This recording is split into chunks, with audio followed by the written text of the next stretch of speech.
El mantel del restaurante era de un blanco tan impecable que parecía gritar la mentira en la que vivíamos. Se llamaba La Casona, uno de esos lugares en las afueras de Guadalajara a los que mi familia nunca iba, un sitio con meseros de corbata de moño y copas tan delgadas que temías romperlas solo con mirarlas. Era mi cena de graduación.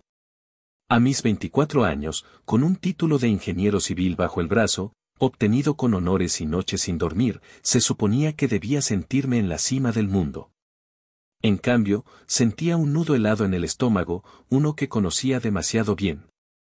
Mi padre, Ramiro, estudiaba el menú de vinos con la seriedad de un general planeando una batalla. Su rostro, que el tiempo y la decepción habían surcado con líneas amargas, se iluminó con una falsa grandilocuencia. «Traiga el mejor que tenga», le dijo al mesero, sin mirar el precio. «Hoy celebramos al ingeniero de la familia». Mi madre, Benita, a su lado, forzó una sonrisa. Era una experta en sonrisas forzadas. Podía estirar los labios mientras sus ojos, dos pozos de preocupación silenciosa, suplicaban perdón. Mi hermano menor, Fabián, de 19 años, estaba absorto en su celular, probablemente eligiendo el filtro perfecto para una foto que subiría con el pie, celebrando el éxito de mi hermano. Él no tenía idea de lo que realmente costaba ese éxito. Yo sí lo sabía. Sabía que el vino caro, el corte de carne importado que mi padre ya estaba saboreando con la mirada, y hasta el postre de Fabián, serían pagados con mi tarjeta de crédito. La misma tarjeta que había usado para pagar el recibo de la luz del mes pasado y las llantas nuevas del coche de mi padre la semana anterior. La conversación fue un campo minado de banalidades. Mi madre me preguntó por mis compañeros, mi padre criticó al orador de la ceremonia, y Fabián se quejó del calor. Nadie preguntó por mis planes, por mi futuro, por el trabajo que ya había conseguido. Era como si mi graduación no fuera un comienzo, sino un punto final, la culminación de una inversión que ahora esperaban cobrar. Cuando llegaron los platos fuertes, mi padre levantó su copa. El vino tinto se arremolinó, oscuro y espeso como la sangre. Un brindis, anunció, su voz retumbando con una autoridad que ya no poseía fuera de esas cuatro paredes. Por mi hijo, Eladio. No podríamos estar más orgullosos. Por un instante, un estúpido y frágil instante, le creí. Levanté mi copa, el cristal frío contra mis dedos. Siempre has sido el responsable, continuó, y sentí el hielo regresar a mi estómago. Siempre pensando en la familia primero. Una cualidad rara en estos tiempos. Mi madre asintió, con los ojos húmedos. Y entonces, llegó el golpe. Pero, dijo, y su tono cambió, volviéndose práctico, casi empresarial. La graduación marca la transición a la adultez plena. Y con la adultez, vienen las responsabilidades de adulto. Dejó la copa en la mesa con un chasquido seco. Tu madre y yo lo hemos discutido. Creemos que es hora de que empieces a contribuir de una manera, más formal. El ruido del restaurante se desvaneció. Solo podía oír el zumbido en mis oídos. Más formal, logré decir, mi voz un susurro ronco. Papá, he estado pagando cuentas en la casa desde que tenía 16. Él agitó una mano, desestimando mis palabras, desestimando 8 años de mi vida. Sí, sí, has ayudado aquí y allá, una lanita cuando se ha podido. Pero ahora tendrás un trabajo de verdad, un sueldo de ingeniero. Hablamos de una estructura. Aquí y allá, repetí, la incredulidad tiñendo mi voz de ira.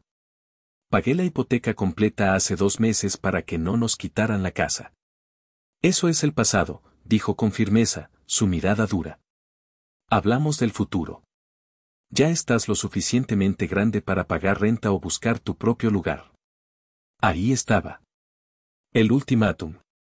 Dicho con la misma naturalidad con la que se pide la sal. Creemos que 10,000 pesos al mes es justo, continuó, ajeno a la devastación que sus palabras causaban en mí. Además de seguir ayudando con los recibos, claro. Ganarás buen dinero ahora, y aún así te saldrá más barato que vivir solo. Fabián soltó una risita. Bienvenido a la vida adulta, hermanito. Busqué desesperadamente los ojos de mi madre. Encontré su mirada por una fracción de segundo antes de que ella la desviara hacia su plato de pasta, como si contuviera el secreto del universo. En su silencio, escuché su traición. Mi voz, cuando finalmente la encontré, sonó extrañamente calmada. Déjame ver si entendí. Después de mantener económicamente a esta familia durante la preparatoria y la universidad, trabajando en 2 lugares mientras mantenía un promedio de 9, ¿ahora quieres que te pague 10,000 pesos de renta más servicios? No seas dramático, Eladio, replicó mi padre. Te hemos mantenido toda tu vida. Te dimos un techo, comida en la mesa.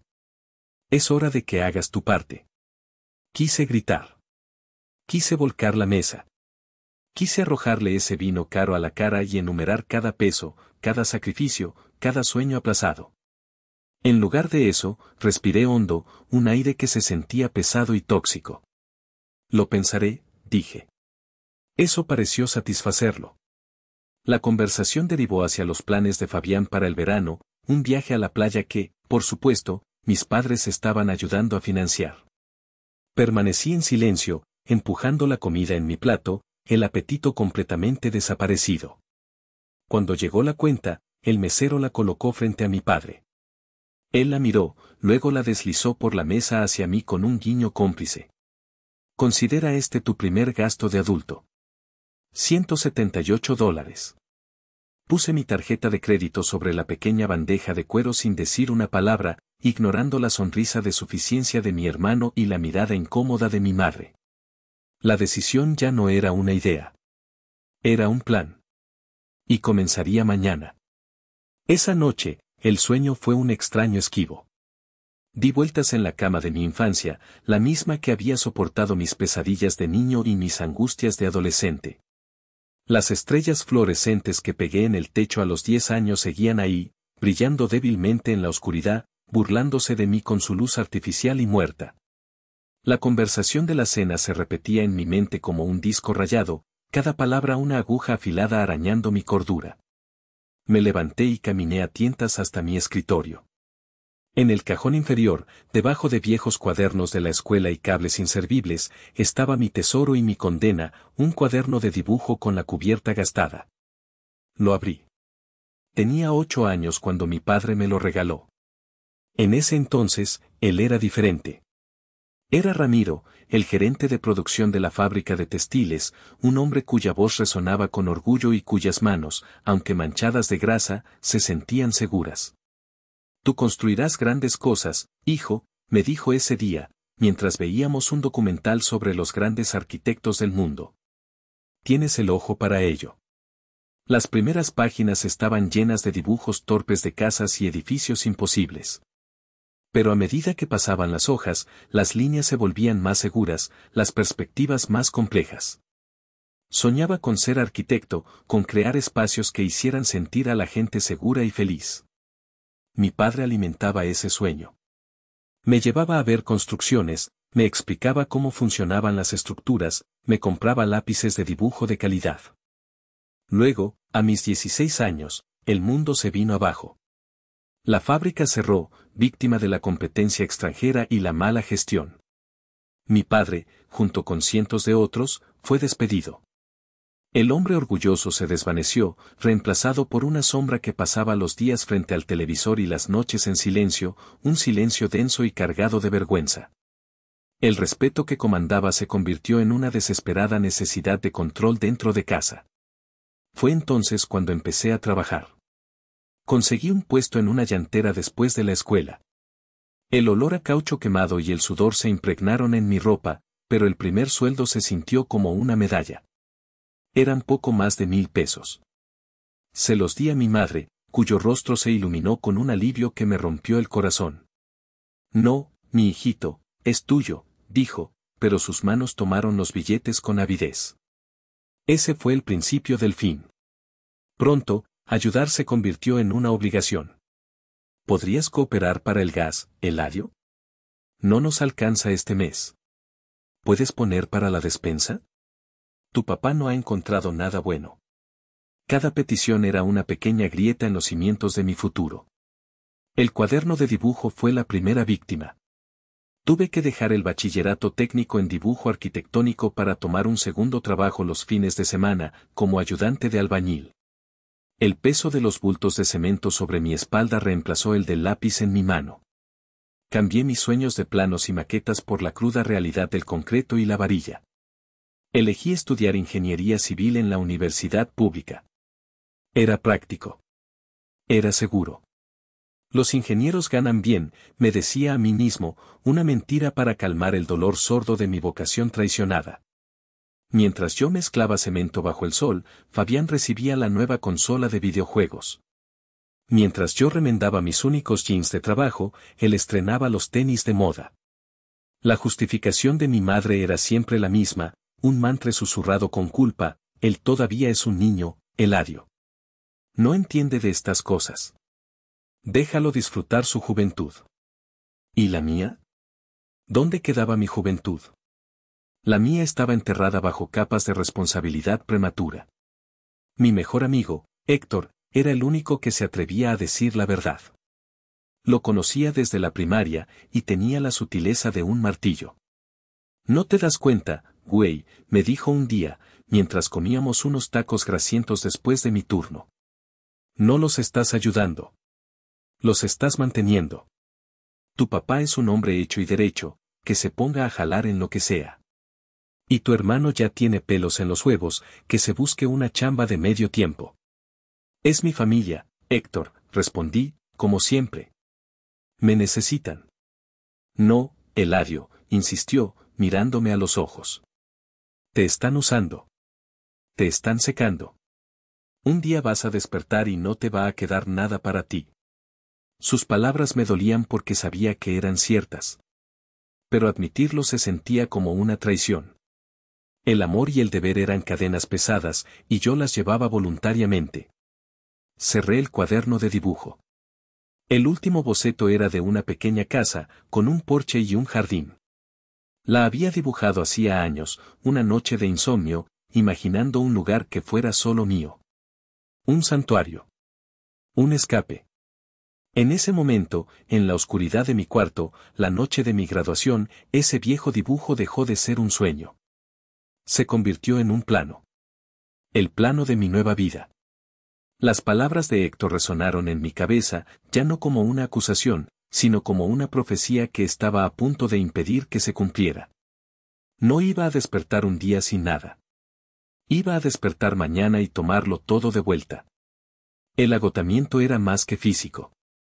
Era un cansancio del alma, una fatiga que se instalaba en los huesos y susurraba que rendirse era la única opción. Fue en uno de esos días, durante mi tercer año de universidad, cuando don Armando me encontró. Don Armando era el dueño del taller mecánico donde trabajaba por las tardes. Era un hombre de unos 60 y tantos años, con manos permanentemente manchadas de grasa y una sabiduría que no venía de los libros, sino de haber desmontado y vuelto a armar miles de motores y, probablemente, de haber hecho lo mismo con su propia vida. Me vio sentado en una llanta vieja, con la cabeza entre las manos, después de una llamada particularmente difícil con mi madre. Necesitamos 3,000 pesos para una medicina urgente de tu abuela, había dicho. Yo sabía que mi abuela estaba sana.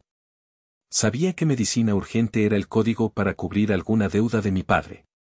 Te veo muy jodido, chamaco, dijo don Armando, sentándose a mi lado. Su voz era rasposa, como un motor al que le falta aceite. ¿Otra vez los problemas en casa? No respondí, solo asentí. La vergüenza me impedía hablar. Déjame adivinar, continuó, limpiándose las manos con un trapo. Te matas trabajando aquí y en la obra, sacas buenas calificaciones, y toda la lana se va para el mismo pozo sin fondo, ¿verdad? Su franqueza me desarmó. Lo miré, y en sus ojos vi una compasión que no esperaba. Escúchame bien, cabrón, porque no te lo voy a repetir, dijo, inclinándose hacia mí. Querer a la familia está bien. Ayudarla es de hombres. Pero una cosa es ayudar y otra es dejar que te chupen la sangre hasta dejarte seco. Lo que están haciendo contigo no es de Dios. Se levantó y caminó hacia su pequeña oficina. Regresó con un refresco y me lo aventó. Mañana, a primera hora, vas a ir a un banco diferente al que usa tu familia. Uno que esté lejos de tu casa. Vas a abrir una cuenta de ahorros a tu nombre. Solo a tu nombre. Y cada semana, antes de darle un solo peso a nadie, vas a depositar algo ahí. Lo que puedas. 100, 200, 500 pesos. Lo que sea. Pero ese dinero es sagrado. Ese dinero es para Eladio. Para tu futuro. Porque te voy a decir algo que nadie más te dirá, nadie, ni tu padre ni tu madre, va a cuidar de tu futuro más que tú mismo. Las palabras de don Armando fueron un salvavidas. Al día siguiente, con un nudo de culpa y emoción en la garganta, seguí su consejo. Abrí la cuenta. El primer depósito fue de solo 250 pesos, pero se sintió como si hubiera depositado un lingote de oro. Era mío. Por primera vez en años, tenía algo que era innegablemente mío. Ese pequeño acto de rebelión encendió algo en mí. Empecé a devorar blogs y videos sobre finanzas personales en mi celular, a escondidas, como si estuviera viendo algo prohibido. Aprendí sobre presupuestos, sobre inversiones, sobre la importancia de pagarse a uno mismo primero. Fue en esa época cuando conocí a Xóchitl. Estudiaba diseño gráfico y tenía una sonrisa que parecía capaz de disipar la capa de smog de la ciudad. La invité a salir. Fuimos por un café. La conversación fluyó con una facilidad que nunca había experimentado. Era inteligente, divertida y tenía una pasión por su arte que me recordaba a mi propio sueño abandonado con la arquitectura. Pero mi vida doble pronto comenzó a sabotear cualquier posibilidad de normalidad. ¿Quieres ir al cine el viernes?, me preguntó una semana. Claro, me encantaría, respondí, sintiendo una oleada de felicidad. El jueves por la noche, mi padre me llamó. Oye, campeón. El coche está haciendo un ruido raro. Necesito llevarlo al taller mañana y ando corto de lana. ¿No me echas la mano con unos 1500? Tuve que tomar un turno extra el viernes por la tarde. Lo siento, Xóchitl, le escribí en un mensaje, mi corazón hundiéndose. Surgió una emergencia familiar. No podré ir. Ella fue comprensiva. No te preocupes. Otro día será. Pero hubo otro día, y otro. Una vez fue una tubería rota, otra una deuda con un compadre. Cada excusa era una pequeña muerte para la confianza que intentábamos construir. Una noche, después de cancelarle por tercera vez, la vi en una fiesta de la universidad. Estaba con sus amigos, riendo. Cuando nuestras miradas se cruzaron, su sonrisa vaciló por un segundo. No había enojo en sus ojos, sino algo peor, una especie de triste resignación. Comprendí que me estaba convirtiendo, para ella, en una decepción. En un hombre que no cumplía su palabra. Esa noche, la frustración me ahogaba. No era justo. No era justo para mí, y no era justo para ella.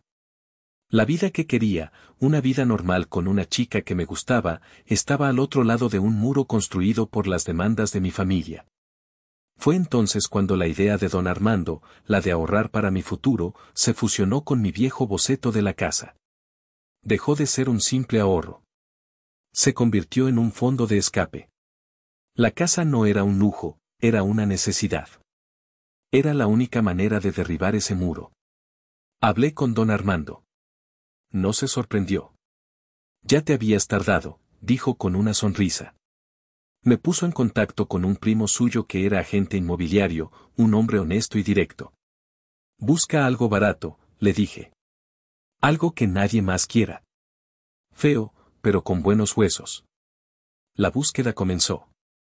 Noches enteras, después de estudiar y trabajar, las pasaba navegando por portales inmobiliarios, buscando la llave de mi libertad. Mi último año de universidad fue un acto de malabarismo sobre una cuerda floja en llamas. Las demandas de mi familia se intensificaron, como si presintieran que mi tiempo como su red de seguridad financiera estaba llegando a su fin. La desfachatez de sus mentiras era asombrosa. Hijo, necesitamos 8,000 pesos para el predial, es el último día o nos cobran recargos, me dijo mi padre un mes. Se los transferí, lo que significó comer atún enlatado durante 2 semanas. El fin de semana siguiente, una pantalla de plasma de 50 pulgadas apareció en la sala. Una ganga que encontré, dijo mi padre, evitando mi mirada. ¿Verdad que se ve bien el fútbol aquí? Sentí el sabor amargo de la bilis en mi garganta. Mi madre no era mejor. Tu hermano necesita una computadora nueva para la escuela, la suya ya no sirve, me dijo con su habitual tono de mártir. Le di 10,000 pesos que había ahorrado para cambiar las llantas de mi viejo coche. 2 días después, mi madre publicó fotos en Facebook de un fin de semana de relax con mi padre en un pueblo cercano. El pie de foto decía, a veces merecemos un respiro. Quise estrellar mi celular contra la pared. Cada mentira, cada manipulación, era combustible para mi determinación. El fondo de escape crecía lentamente, dolorosamente, con cada peso que lograba desviar antes de que sus manos lo alcanzaran. Mi vida se convirtió en un torbellino de actividad febril. De las clases de estructuras de concreto a mezclar cemento en la obra, y de ahí al taller a cambiar aceite, para terminar la noche estudiando y, en secreto, revisando anuncios de casas. El agente inmobiliario, un hombre llamado Rogelio, entendió mi situación. Buscas un diamante en bruto, me dijo. Algo que puedas pulir tú mismo. Vimos docenas de propiedades. Casas que olían a humedad, con paredes agrietadas y techos que amenazaban con colapsar. Pero yo no veía los defectos, veía el potencial. Veía la libertad. Finalmente, la encontramos. En una colonia modesta pero tranquila, una de esas con calles arboladas y vecinos que todavía barren su banqueta por las mañanas. Era una casita pequeña, de una sola planta, construida en los años 70. La pintura estaba descarapelada, la cocina era un desastre de azulejos rotos y el baño necesitaba una intervención divina. Pero la estructura era sólida. Buenos huesos, como decía Rogelio. El precio era casi un insulto, ridículamente bajo. Los dueños eran una pareja de ancianos que se habían mudado a otra ciudad y solo querían deshacerse de ella. Con mis ahorros, que para entonces ya eran una suma considerable, y un programa de crédito para compradores de primera vivienda que Rogelio me ayudó a encontrar, era posible. Era real. El día de la firma fue el más estresante de mi vida. Le dije a mi familia que tenía un viaje de prácticas obligatorio de 3 días a una obra en otra ciudad. La mentira me pesaba, pero la alternativa era impensable. Me senté en una notaría, rodeado de extraños con trajes, firmando una pila de documentos que apenas entendía. Mi mano temblaba mientras trazaba mi nombre una y otra vez. Cada firma se sentía como un paso irreversible hacia un territorio desconocido. Felicidades, ingeniero. Ya es propietario, dijo Rogelio, entregándome un juego de llaves. Las llaves se sentían extrañamente pesadas en mi mano. Conduje hasta la casa, abrí la puerta que rechinó en protesta, y entré. El olor a polvo y encierro llenó mis pulmones. Estaba vacía, silenciosa, imperfecta. Y era el lugar más hermoso del mundo. Era mía. Durante los siguientes 3 meses, la casa fue mi secreto. Un secreto que guardaba con una mezcla de euforia y terror. A veces, después del trabajo, conducía hasta allí y me sentaba en el suelo de la sala vacía, con la única compañía de los rayos de sol que se filtraban por las ventanas sucias. Trazaba planos imaginarios en el aire, decidía dónde iría un sofá, una mesa, una vida. Y preparaba mi arma. En mi laptop, creé una hoja de cálculo. La llamé Registro de Contribuciones Familiares. Fui meticuloso.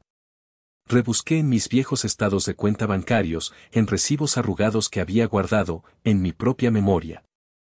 Cada transferencia, cada pago de servicio, cada compra de supermercado, cada préstamo que nunca fue devuelto. Lo anoté todo. Fecha, concepto, monto. Ver los números acumularse fue una experiencia brutal y catártica. Era la prueba irrefutable de mi sacrificio. Era la contabilidad de 8 años de mi vida.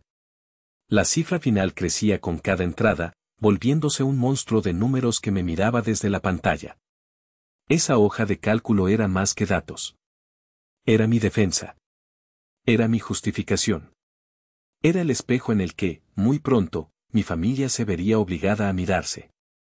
La graduación se acercaba, y con ella, la confrontación que tanto temía y, a la vez, tan desesperadamente necesitaba.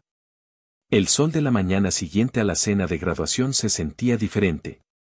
No era cálido ni prometedor, era el foco de un interrogatorio que estaba a punto de comenzar. A las 6 en punto, mientras la casa aún estaba sumida en el silencio, yo ya estaba de pie. El movimiento era mi única defensa contra los pensamientos que amenazaban con paralizarme. Empecé a empacar. Fue un proceso sorprendentemente rápido y desolador. Mis posesiones de toda una vida cabían en 2 maletas y 3 cajas de cartón. Ropa, la mayoría comprada de segunda mano. Libros de texto de la universidad, con los márgenes llenos de anotaciones. Y en el fondo de una caja, con un cuidado casi reverencial, coloqué mi viejo cuaderno de dibujo.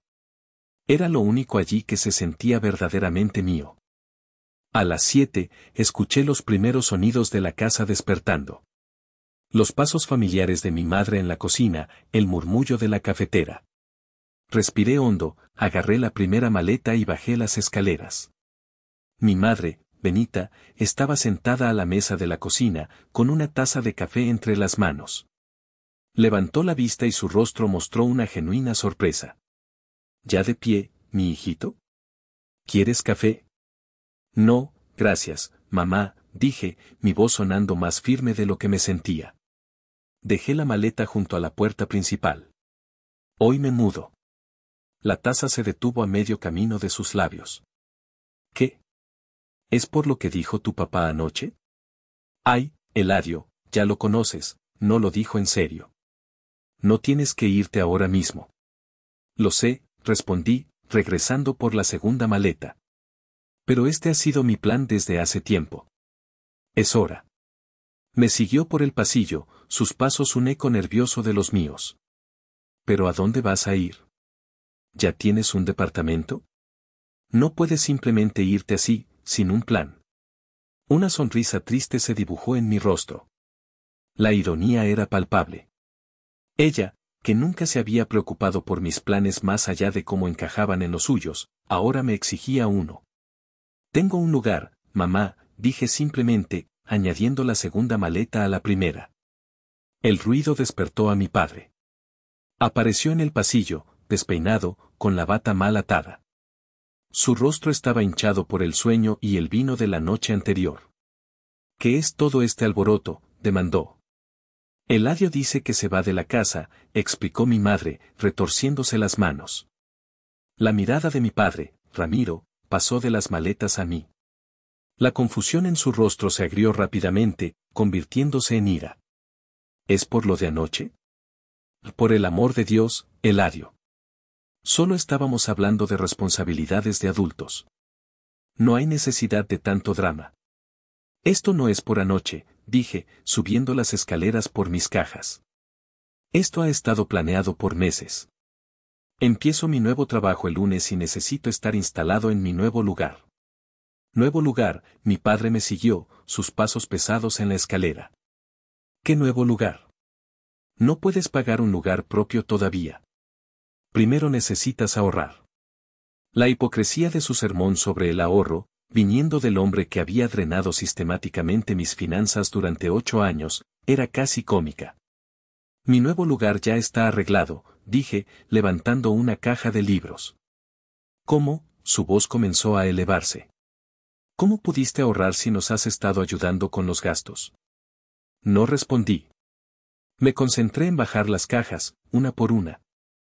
El esfuerzo físico me anclaba, me impedía desmoronarme. Fabián había salido de su cuarto y observaba la escena desde el rellano de la escalera, con una curiosidad perezosa. El camión de la mudanza llegará a las 9, anuncié, mirando mi reloj. Camión de la mudanza, la voz de mi madre era un susurro. Y entonces, en medio de la tensión, mi padre reveló su verdadera preocupación. Su ira se desvaneció, reemplazada por un pánico mal disimulado. Pero, seguirás ayudando con los recibos, ¿verdad? Aunque no vivas aquí. Ahí estaba. No era la tristeza de mi partida. No era la preocupación por mi bienestar. Era el miedo a que el cajero automático se fuera de casa. Me detuve. Dejé la última caja en el suelo. Me giré y los miré a los tres, a mi padre, el arquitecto de mi carga, a mi madre, la cómplice silenciosa, y a mi hermano, el beneficiario ignorante. No, dije. La palabra salió limpia, afilada, irrevocable. Se acabó. Ya no voy a pagar sus cuentas. El silencio que siguió fue profundo, pesado, como el aire antes de una tormenta. La cara de mi padre se puso roja. Los ojos de mi madre se llenaron de lágrimas. Y Fabián, por primera vez, pareció entender que lo que estaba sucediendo era mucho más que una simple mudanza. El cajero automático no solo se iba. Se había declarado fuera de servicio. Permanentemente. Los días que siguieron a mi mudanza fueron un bombardeo. Mi teléfono vibraba constantemente con una sinfonía de manipulación y pánico. Mamá, mi hijito, por favor, contesta. Estamos muy preocupados. ¿Estás bien? ¿Comiste? Papá, el recibo de la luz vence mañana. Van a cortarla. Necesito que me transfieras lo de siempre.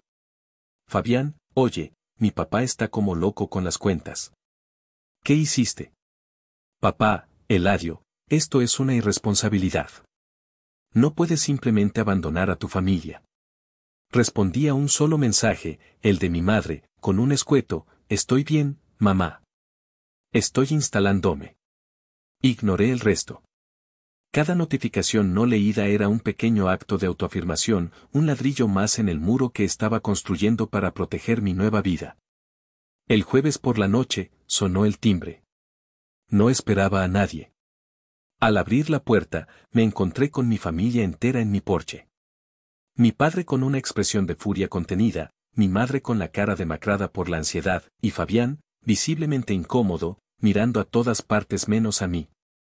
Así que aquí es donde vives ahora, dijo mi padre sin preámbulos, su mirada recorriendo la modesta fachada de mi casa. Su tono no era de pregunta, sino de acusación. ¿Compraste una casa? Sí, respondí, plantándome en el umbral, bloqueando el paso. Pasen. Entraron en fila, como un pelotón de fusilamiento entrando en la celda del condenado. Mi pequeña sala, amueblada con un sofá de segunda mano y una mesita de centro que había encontrado en la calle, pareció encogerse con su presencia. Mi padre comenzó una inspección hostil, caminando por la casa, abriendo puertas, mirando los techos como si buscara fallas estructurales. Mi madre se sentó en el borde del sofá, con las manos entrelazadas en su regazo. Fabián fue directo a la cocina y, sin pedir permiso, abrió el refrigerador. ¿Cómo pagaste esto?, demandó mi padre, regresando a la sala. ¿De dónde sacaste el dinero? Ahorré, dije simplemente. Su rostro se enrojeció. ¿Ahorraste? ¿De qué? Nos dabas cada centavo que te sobraba. No cada centavo, lo corregí, mi voz tranquila. Guardé una parte de mis ganancias para mi futuro.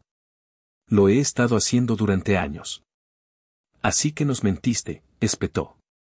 Todas esas veces que decías que estabas quebrado, que no podías ayudar más, estabas escondiendo dinero. Yo nunca mentí, afirmé, mi calma enfureciéndolo aún más. Contribuí con miles y miles de pesos a su casa. Trabajé en 2 lugares durante la universidad para mantener a la familia. Pero también me protegí, porque nadie más iba a hacerlo. Somos tus padres, intervino mi madre, su voz temblorosa. Siempre te hemos protegido.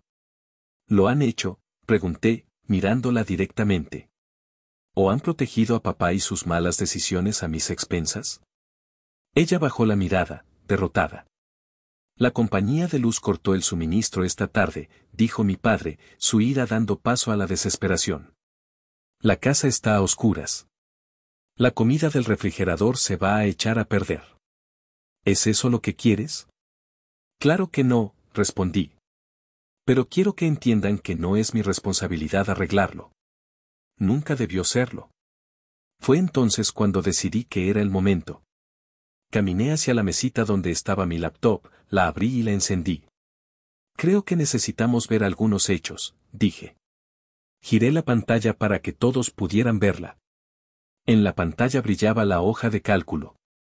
Registro de contribuciones familiares. Este es un registro de cada contribución financiera que he hecho a nuestra casa desde que tenía 16 años, expliqué, mi voz resonando en el silencio. Cada pago de recibos, cada compra de supermercado, cada depósito directo a su cuenta. Se acercaron, sus rostros una mezcla de incredulidad y temor.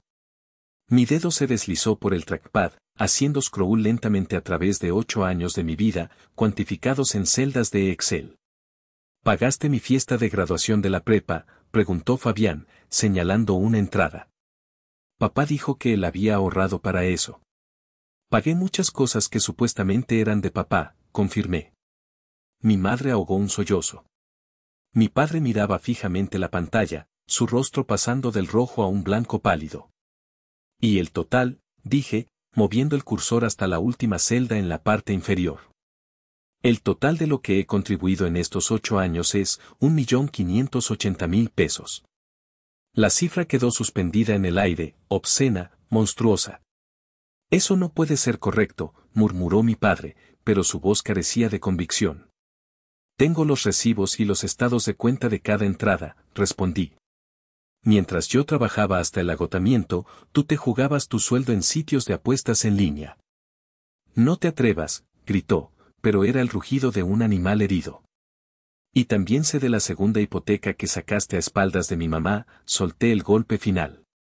Usando la casa como garantía para cubrir tus deudas de juego. El mundo pareció detenerse.